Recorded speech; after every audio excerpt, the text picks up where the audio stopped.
ભીલાડ પોલીસે કાશીના મઠમાંથી 21 વર્ષથી ફરાર લૂંટારો સાઢુ બનીને છૂપતો આરોપીને ઝડપ્યો।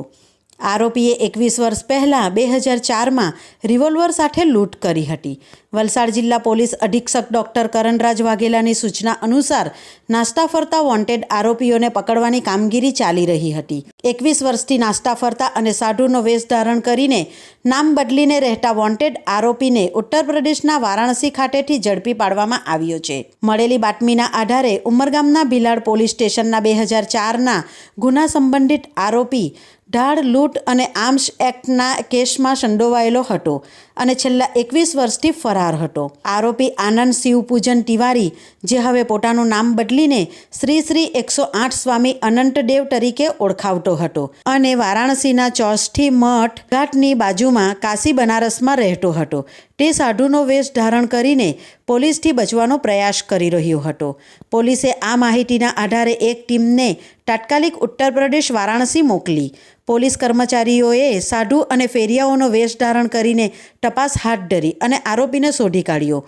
પૂછપરછ દરમિયાન આરોપીએ પોતાની સાચી ઓળખ સ્વીકારી અને કબૂલાત કરી કે તેણે પોલીસથી બચવા માટે નામ બદલીને સાધુનો વેશ ધારણ કર્યો હતો। આરોપીને પકડવા માટે ભીલાડ પોલીસની ટીમે સફળ કામગીરી બજાવી હતી।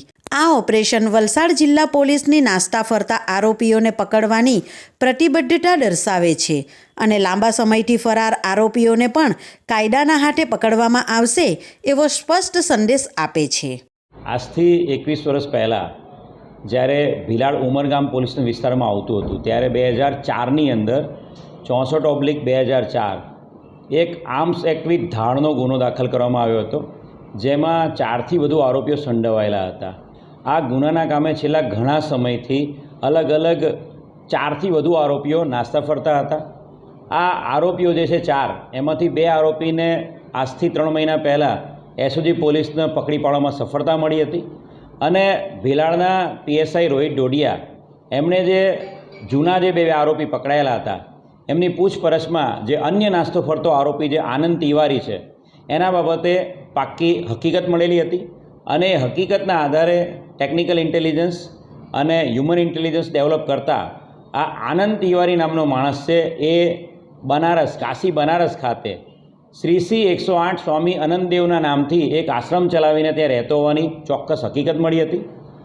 આ હકીકતના આધારે તાત્કાલિક ભીલાડ પોલીસ સ્ટેશનના 4 કોન્સ્ટેબલો ખાનગી કપડામાં ચિંતામણ, નીતિન, નિલેશ અને ભરત, આ 4 જે ભીલાડ પોલીસ સ્ટેશનના હેડ કોન્સ્ટેબલ અને કોન્સ્ટેબલ છે એ 4 જણની ટીમ અહીંયાથી કાશી બનારસ રવાના થઈ હતી।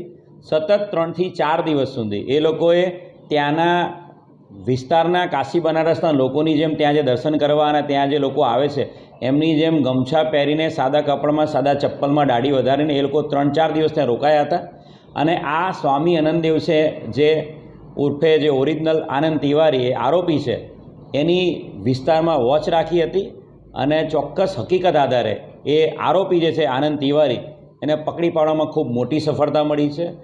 ધાડ વિથ આર્મ્સ એક્ટના ગુનામાં 21 વર્ષથી નાસ્તો ફરતો આનંદ તિવારી જે ખોટી સ્વામી તરીકેની, સાધુ તરીકેની શ્રી 108 અનંતદેવની ઓળખ આપીને જે કાશી બનારસમાં રહેતો હતો એને બનારસથી લાવીને કાયદેસરની કાર્યવાહી અત્યારે હાથ ધરવામાં આવી છે। જે આરોપી પકડાયો છે આપણે ત્યાં 21 વર્ષ જૂના ગુનામાં વોન્ટેડ આરોપી પકડાયો છે, એટલે 21 વર્ષ દરમિયાન એનો કોઈ બીજો ગુનાહિત ઇતિહાસ એ ICGS પોર્ટલ ઈ-ગુજકો પર પણ ચેક કરવામાં આવશે।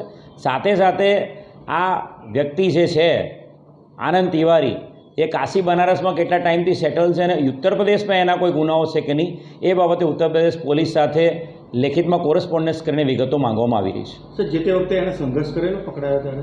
ના, એણે સંઘર્ષ નહોતો કર્યો, પણ ધાર્મિક એક માણસ પોતાની ઓળખ આપીને રહેતો છે એના કારણે થોડીક અમને લોકોને ત્યાં એને આરોપીને પકડીને ત્યાંના જે આશ્રમના અન્ય લોકોને સમજાવવામાં એમાં અમને તકલીફ પડી હતી કે આ વ્યક્તિ છે એ પોતે આરોપી છે અને એ ધાડ અને આર્મ્સ એક્ટના ગુનાનો આરોપી છે, આપણી પાસે પાક્કા પુરાવા છે અને એ હકીકત જાણ્યા બાદ પછી એ લોકોએ અમારી સાથે કોઈ સંઘર્ષ કર્યો નહોતો।